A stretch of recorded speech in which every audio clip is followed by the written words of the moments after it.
Donc, on revient sur le mouvement, le fameux mouvement pacifique Hera qui a Oui, démontré au monde entier le caractère pacifique et civilisationnel de l'Algérie.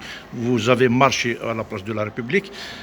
Est-ce que vous pensez que le peuple algérien a atteint son objectif ou beaucoup de choses restent encore à à faire? mon avis, ce qui est extraordinaire au sens premier du terme, c'est que le peuple algérien a montré son sens aigu du civisme.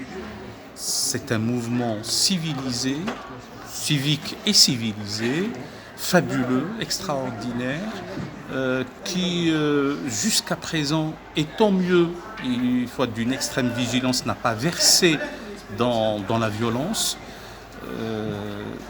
doit se poursuivre. Je pense que quelques succès ont été, en tout cas, enregistrés et quelques grains ont été engrangés, mais c'est un processus qui doit aussi se poursuivre. Pour l'Algérie démocratique, libre, les mots d'ordre sont ceux de la dignité, du respect du citoyen, de la légitimité de ceux qui président à sa destinée. Et on est à un tournant, il faut réussir ce tournant. Très bien. Optimiste pour l'avenir de l'Algérie, docteur? Oui, parce que l'optimisme est de volonté, le pessimisme est d'humeur, même si parfois on dit que le pessimiste est un optimiste qui a un peu plus d'expérience que le premier. Mais bon, c'est vrai, ou que le pessimisme est le paroxysme du réalisme. Ce n'est pas une raison pour abdiquer, ce n'est pas une raison de ne pas poursuivre et de continuer. Il y a cette invincible espérance que l'Algérie gagnera le rang qui est le sien et celui des nations civilisées et démocratiques. Vous parlez beaucoup de beauté. Docteur Sohaib Benchikh est un homme très beau, très instruit. Si c'est vous parlez de moi, Oui, vous êtes Ghaleb très beau. Benchikh. Ghaleb Benchikh, vous êtes très beau spirituellement, physiquement, culturellement. Comment vous faites pour transmettre cette beauté au peuple algérien et à l'humanité entière?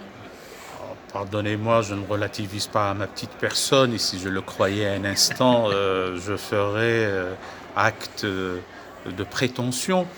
Mais à mon avis, cette sensibilité à l'esthétique doit être aussi inculquée dès la tendre enfance. C'est une affaire de famille, une affaire aussi d'institution.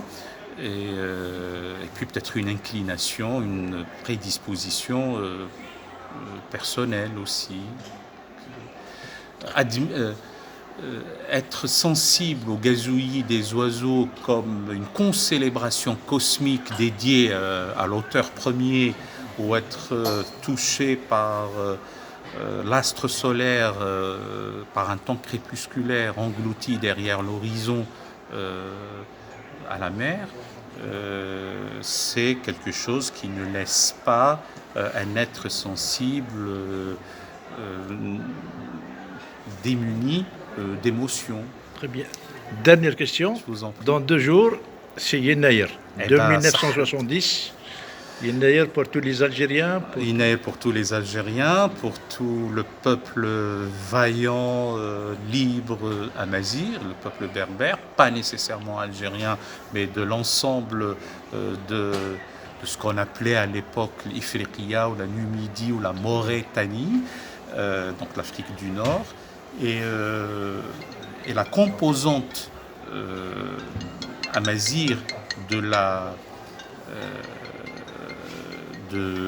nation algérienne est une composante respectée, respectable et qui fait partie intégrante de l'ensemble de la nation algérienne. Merci, docteur. Je vous Très en bien. prie.